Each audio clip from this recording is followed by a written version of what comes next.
People all over the nation are asking, how did the polling miss it? How were we led astray? Well, folks, we've got the answer, and we're here today to give it to you straight. It turns out, it's no mistake, Disney was behind it all. I know that sounds conspiratorial. I know it sounds crazy. But folks, don't be lazy. Stick with this video, and you will find out. We will make your mind unhazy as you know the truth about who was behind making the polling industry something out of a bizarro time.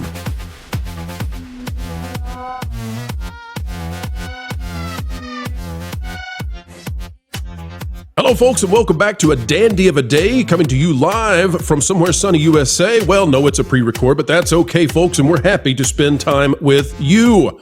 As we get ready to get started today, consider clicking the like button, and we are having a wonderful time joining together with Mark Mitchell, the head pollster for Rasmussen Reports. And by the way, accuracy is his middle name. Mark, welcome to the channel. It is now. Happy to be here. That's right. Tossed out of 538 because, well, you guys were just too biased, darn it. Turns out you were biased in favor of getting things correct. And take a look at the list. We've got Rasmussen Reports down there with Trump +3.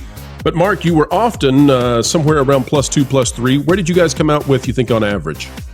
It would probably be about a 2.2, something like that. If you average, the point is, the big story is that all fall we were saying that Donald Trump was going to win the national popular vote, and we got scorned and ridiculed and laughed at because the entire polling industry was shilling for Democrats. Look how many blue circles there are on that screen, even up until the end. And a lot of them moved right to try and save their credibility, but a lot of big name pollsters there are showing Harris winning the national popular vote and totally flubbed on the rightward movement. This 8-point move to the right to Republicans over the last 4 years is one of the most crazy political shifts since probably the era of Obama. And it's the biggest surprise is that the Republicans didn't have as many more pickups than they did. So, yeah, we were calling it. And quite frankly, I think we did the industry a service because if we hadn't been there, they probably would have gone into election season with Harris +10. But here we are. And once again, we nailed the state polling too. We called 13 out of the 14 for the correct candidate, and Michigan was a toss-up. So I think we can be forgiven for that one. And our average polling error was 0.7% to Harris. So how's that for a right-wing pollster? We actually had a leftward bias in our polls, but really accurate. Well, and what's amazing, Mark, is that you're exactly right. The all of the polling outside of you guys and a few others seems to have missed an entire 8-point shift in the electorate. And we could debate whether or not that 8-point shift is real in terms of actual sentiment or how the votes were changed in terms of how we collect those and how those were checked from one cycle to the next. But for right now, what I'd like to focus in on is something that's really bizarre to me, and that is, it seems like the Walt Disney Company had some impact. I'm not going to say that they were completely nefarious and they were behind the scenes puppeteering everything, but there seems to have been some impact from them in regards to how polling is done. That might seem just ludicrous to people who are just tuning into this video, but it seems to be true. And you've got the story behind how Disney itself may have helped, may have pushed in ever so slight ways pollsters to miss that shift. And then by that, I suppose, hoodwink sort of half the country at least into thinking that reality is different than it is. So, Mark, I'll put this up on the screen real quick, and we'll use this as our entryway into it. Yeah. This is an article out of ABC News. Disney owns ABC News. And ABC News declares in this article from April 17th, 2018, 538 joins ABC News. Nate Zilver and team to move from ESPN to ABC. It says today, ABC News announced it has reached an agreement in principle to acquire the renowned data journalism organization 538 from ESPN. With the heightened interest in political news, 538's distinctive style of data-literate reporting will fortify ABC News' political coverage, adding comprehensive statistical analysis and data visualization. And this, of course, so they moved from ESPN to ABC. Disney owns both of those, but they had acquired this. The interesting thing is that once it moved from ESPN to ABC, ABC got rid of the leadership there. And so this is an article out of Deadline by Ted Johnson.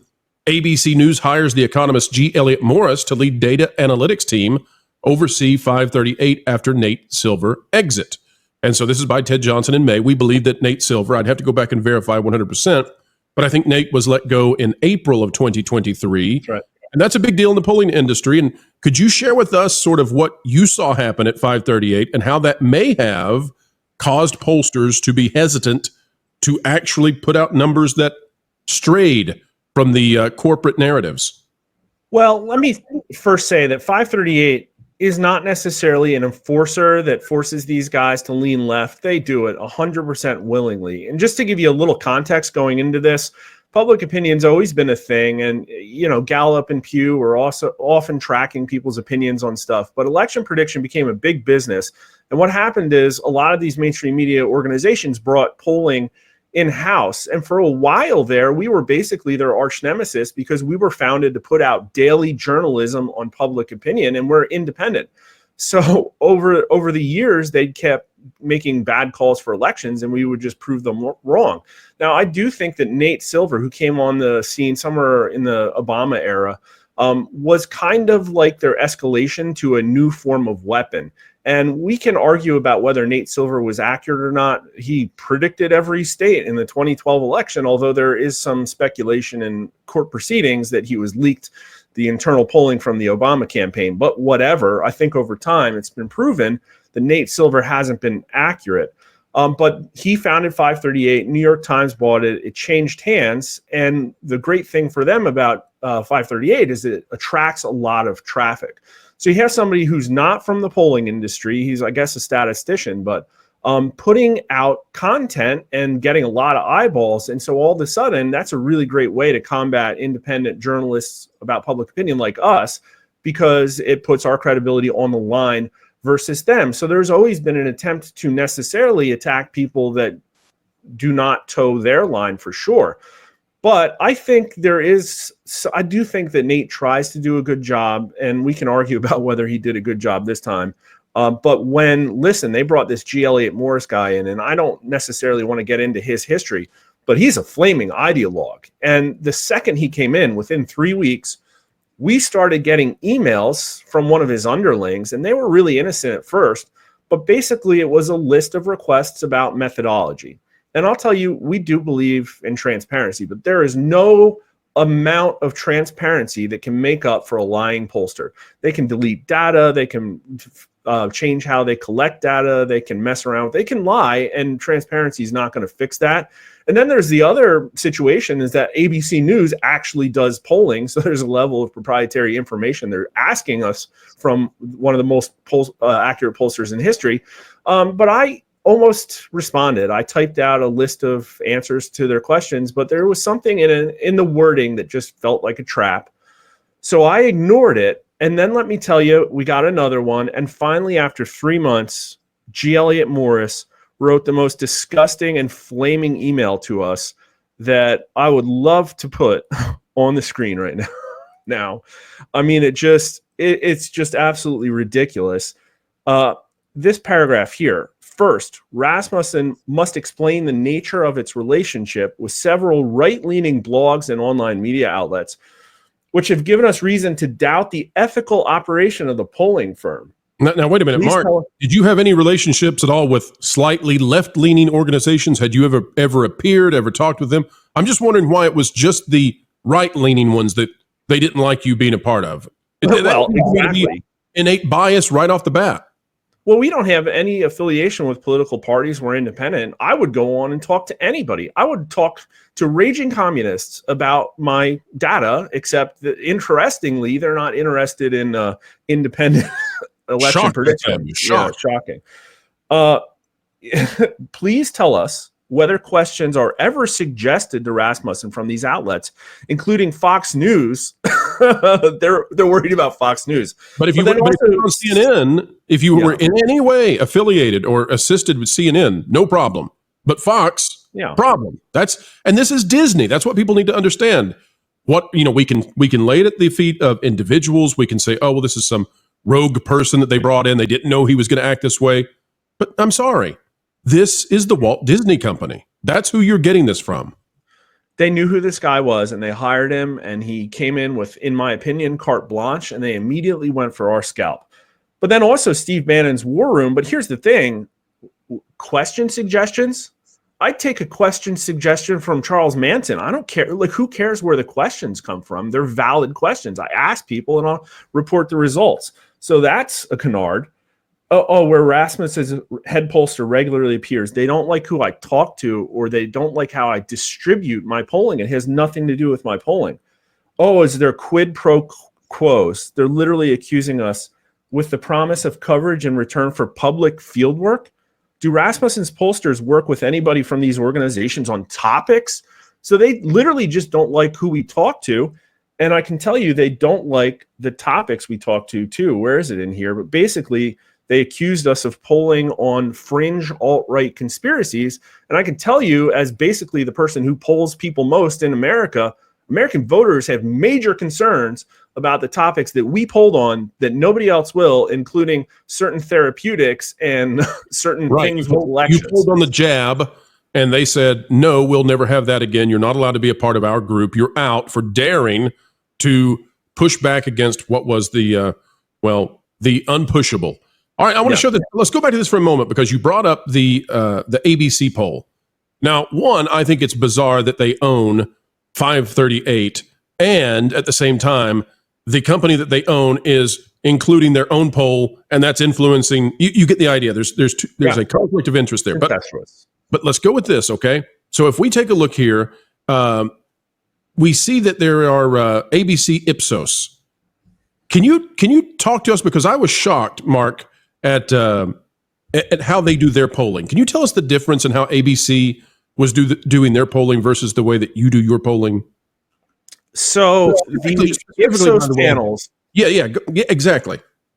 So when you see that ABC Ipsos, what that means is that somewhere in there is some pollster in ABC who is working with Ipsos, who's supplying the data. And my understanding is that the Ipsos panel is roughly 50,000 Americans.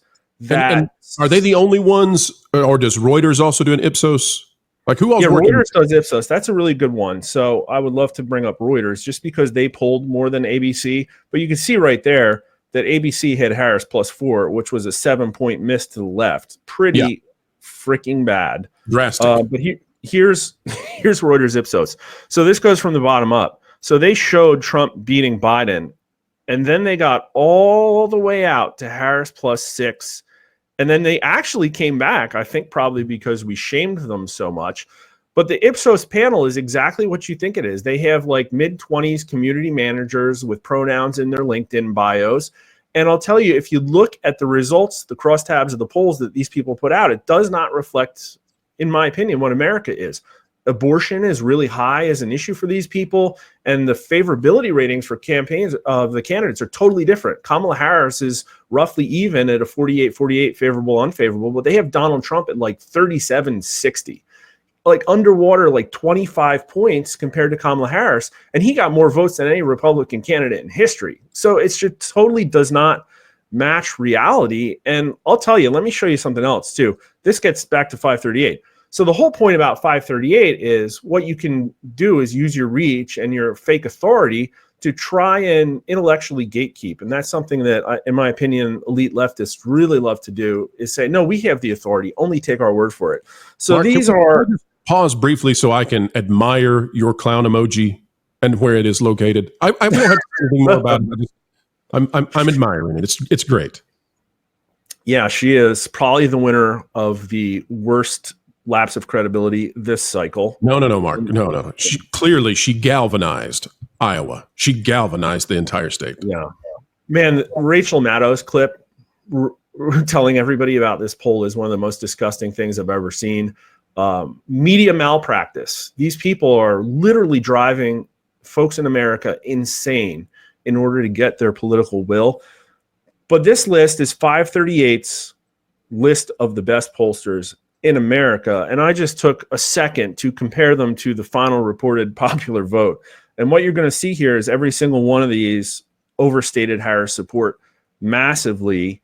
And look at they scored the polls. They got a poll score and star rating. And then this other transparency score, which is probably BS, and one of the things that they used to hit us on the hammer. They kicked us out, though, essentially. And here's the thing, is that 538's predictions were completely wrong. and actually pretty close to Nate Silver's. So what both of these two individuals did in this race is they run these Monte Carlo simulations, and they showed the race was a razor's edge. The entire time, Nate Silver was showing it back and forth, and he finished with Kamala Harris having a lead of like 0.0002% of winning. And then they just can't bring themselves to show a map that has Donald Trump winning the Electoral College. It's really crazy how that works. And if you look at how he adjusted the polls, the final Real Clear Politics aggregate was pretty much tie, I think, right? It was like Harris plus 0.1. A tie in the national popular vote actually means that the Republican's most likely to win. But when he grades the pollsters and shifts the pollsters, he showed that Harris was actually up like 2 or 3 points, which means he takes the entire left-leaning polling industry and shifts it even more left. That's what Disney's ABC 538 is doing. It's putting out propaganda that shows that the polling is better for Democrats than reality, and they got caught because of us. And then what that does, by the way, Mark, I want people to understand, it's not just that they missed it, because these sorts of things with this kind of cachet, it drives news stories, it drives narratives, it drives perceptions all over the country, it drives betting markets. There is huge money involved in this. There are huge ramifications involved in this. And so I'm really glad that you're here to expose how this played out and why the polls were wrong, because one of the unfair things, Mark, that I'm hearing is, and this is even coming from conservatives, is they're saying, get rid of all the pollsters. Pollsters don't know what they're doing. It's a junk job. And I'm saying, wait a minute. You're throwing the baby out with the bathwater. And this baby is a heck of a baby that you want to keep. You want to keep Rasmussen. You want to keep Atlas Intel. Trafalgar, no problem there. Mark, who's going to have, in your estimation, who's going to get it closest this cycle? Do you have any idea yet? I don't know. Rasmussen? The thing is that we're such a pariah that even if we get as close as Atlas, even if we beat them, nobody's going to mention us. I don't even think Fox News will mention us anymore. But I can tell you, we had one call, Texas. Who could have foreseen that many Republicans would turn out? If you strip Texas out of our lineup, our average polling error was exactly 0. And the average absolute value of the polling error was like 1.7. That means on every single one of these calls, we were well within the margin of error. We are about half the margin of error. And not only that, our misses to the left exactly were made up by our misses to the right. And state polling is really hard. And right now, we are within 0.1% of the national popular vote. So we could not have done a better job, but they just can't bring themselves to mention Rasmussen. Maybe it's because of the pharmaceutical advertising. I really do not know, but I'll tell you what I think is going on here is that this is just another in a long line of examples where the media is joined ranks to keep the current political status quo in power. And Disney, they're doing it at a disservice to their shareholders and ruining their own brands. And I think what's happening in the polling industry is trailing what you're seeing everywhere in entertainment media, which is why I watch you guys. Entertainment news is really important because they do not understand the culture of America. They're destroying their own businesses. They're doing it with diversity hires and people that do not know what they're doing. And it's affecting polling too. And listen, that's because that's not where the money comes from. In polling, it's not about, you just can't make a massive business like 538 or any of these other big pollsters on subscription revenue and advertising, and that's how we're funded. So the major money comes from massive corporations. It comes from Democrat dark money, and that's why there are no right-wing pollsters. They'll call us right-wing, but we're just centrist. So there's only left-wing pollsters and centrist pollsters. There is no money for right-wing pollsters. So it sounds to me then, and you correct me if I'm wrong, it sounds to me like you're saying, or at least suggesting, that this quote-unquote herding, H-E-R-D-I-N-G, herding, that phenomenon may not be as influential as some are suggesting. You're saying that it's more fundamental. There's a more fundamental problem in polling, and it's not that people are afraid, oh no, we don't want to step out of line of the corporate narrative or else we'll get Rasmussened, right? That's not what's happening. You think it's more intrinsic. Well, let me tell you about herding. Put my screen back up. Absolutely. So there's herding and there's shilling. And so herding is when a lot of people don't know what the outcome is going to be. So they all kind of hunker together and put out really bad calls. Now, they were hurting, in my opinion, in the national popular vote. You can see it there at the end where the red and blue lines kind of meet up. But the problem with that is that's better. Excuse me. Go back for just a second, Mark, because I want to make a note of something real quick. Because if you don't mind flipping my Slack out of there. Yeah, no problem. So if you take a look at this, the red line for Trump is at 49% at the end, essentially, which was the highest I believe that we see it be. But it really was 51% at the end of the day, right? That's where we wound up in reality, about 51. Yeah, there is a little bit of the not sure and third parties crowding out people who actually do turn out. But the thing is they were hurting around a national popular vote tie, but that was better for Trump than he's done in any of the previous cycles. So the media was saying this race is too close to call, which is not correct. In actual fact, Donald Trump was a strong favorite to win, according to the polling. But what was not hurting is if you see where that vertical black line is, that's when the switcheroo happened. And immediately you could see Harris's line jump up. And immediately after that, you can see that the Donald Trump line jumped down. Now, I was polling that entire period daily, and those moves did not happen in my numbers. I was going to say, what's amazing is when the switcheroo occurs, that's when the polling was most accurate. And then they show this massive swing that you're right, was never real whatsoever. Yeah, that's right. So I showed Donald Trump winning very strongly the entire time. And in fact, after the debate, the numbers didn't even really move. So that little surge down that was red right before the switcheroo, I think that was fake as well. And then that entire time where Harris was up by about 2 points, that was the Democrat pollster shilling effect. That was your Reuters, Ipsos, and ABCs out there putting out Harris plus fours. And they were totally wrong. That was to generate positive stories, right? Which was intended to create the perception of momentum, which was intended to create the idea that, oh, we all have to get behind her because she's doing so well. All of that was manufactured and synthetic.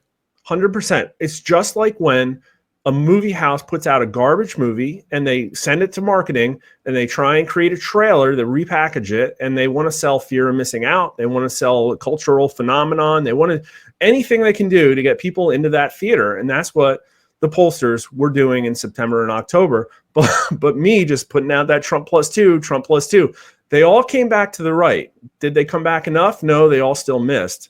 But yeah, we nailed that Trump plus three. And Mark, when we watch the talking heads, the pundits, the politicians on the cable news channels today, many of them are tearful on the left. They're talking about how they don't know how this happened. How many of them are being honest, and how many of them do you think they understand exactly how the polling industry works? They understand exactly the propaganda that it does, and it's all for show. What I'm trying to figure out is, how do we delineate the true believers? You know, the ones who actually they believe what it is that's produced versus those who understand how the sausage is made and they see behind the curtain. If you can watch Harry Enton on CNN, I think he kind of knew where this race was going. But I also think that he was strongly restricted from saying what he thought, at least up until the very end. And then I've also heard that the producers in cable news are really the ones that figure out what's going to be said. I mean, that's a really tough one to answer because I've tested, and people talk about Mockingbird Media as a fringe alt-right conspiracy theory, but 64% of voters think it's a thing. 64% of voters think that the political news media is taking talking points from our U.S. intel agencies. And so it really is hard to know exactly who's doing what. But we also know from the videos within MSNBC, according to employees who work there out of their own mouths, MSNBC is the mouthpiece of the Kamala Harris campaign. Whatever her message is, that's the message they run with on the day. And so if that means taking polling and totally misrepresenting it. Here's the other thing with the polling industry. There's so many different layers at which influence can be asserted. It could be a scummy pollster, but it also could be a scummy managing editor that the pollster reports to. I think that kind of more accurately reflects what's happening at the New York Times. But then you have the whole layer of scummy media who will cherry pick stuff. Fairleigh Dickinson did a poll that showed that Harris was beating Trump by 1 point. Then they asked a bunch of questions about gender and race. Then they asked the matchup question again and showed that after people are primed, Harris wins by 7. The Hill took that and just said Harris wins by 7. So, I mean, it is really tough, but ultimately what it comes down to, the media, legacy media over and over again has shown themselves that they will shill for the regime, and that's why independent media is winning. Because I'll tell you, election night, nobody cared what cable news channel called any state for anybody. They were all watching PBD, they were watching Steven Crowder, they were watching Tim Pool, and it's a total shift in 4 years. So the media is killing themselves, the entertainment company is killing themselves, and I think they're going to have to get back to a place eventually, hopefully, where they have to make money again. And somehow Elon Musk overnight became the king of media and the owner of the largest news platform on the planet. Mark, I'm going to do a summary real quick of how Disney impacted the polling, and then you tell me if I've got this right or wrong. Seems to me that Disney purchased 538, a major aggregator of polls. They then, once they had Dana Walden in as the head of ABC and over all of Disney Television, they moved 538 under her from ESPN. Once it was in her control, and she's the best friend of Kamala Harris, even introduced Kamala Harris to her husband. Right. They went so far as to fire the leadership of 538, put their own person in. That person then removed pollsters such as yourself, who did not comply with whatever it is they wanted. They also then injected their own ABC News poll into the 538 system, which polled the same exact people over and over who were managed by community managers select by Disney. And then that is how we arrived at a point where many were confused about the reality of the nation. Do I have that? Yeah, that's absolutely 100% correct. And if you want to know more, people can actually go, listen, I like Atlas. They're good at their jobs. But right now, the owner of Atlas Intel is literally viscerally attacking G. Elliot Morris about what he did to 538. And we didn't really get into. He made algorithm changes. One of the ways that they started to shift the way the aggregate works is adding a very untransparent transparency score. And that's one of the things that they're being held to task for. And they also changed the way the algorithm works, that instead of attempting to correct for a pollster's long-running bias, which on paper sounds like a good idea, but we just showed in that chart how the biases shift all over the place all the time. Instead, now they punish pollsters who just stick out from the pack. So if you have one pollster who's super accurate when the entire polling industry is shilling for Democrats, it's going to downweight that individual. And so instead of trying to identify pollsters that are hurting, it's using a layer of statistics to herd all of the data around one main narrative that's driven by the bulk of the industry that all reports up to these massive corporate media outlets. And folks, now you know. When your friends ask, how is it the pollsters missed? How can it be when that's the topic of conversation at Thanksgiving? Well, I don't know if they're going to be happy that you know this much, but you're going to share it, I'm sure. So share it over the gravy, share it over the turkey. And folks, we hope you have a great day. We hope you enjoyed this. Please, we do ask you, go subscribe to Rasmussen over on YouTube. And Mark, what do you got coming up in the near future? More victory laps, perhaps? Maybe not. I think this is going to be a crazy 4 years. I think we're going to see a massive political battle with a lot of psychological operations and gaslighting. And I'm taking the weekend off for the first time in a very long time. So we'll start Monday with more videos and see what we have in store by then. Mark, anytime you've got polling on Disney, you know we're here. All right, tell us what to ask.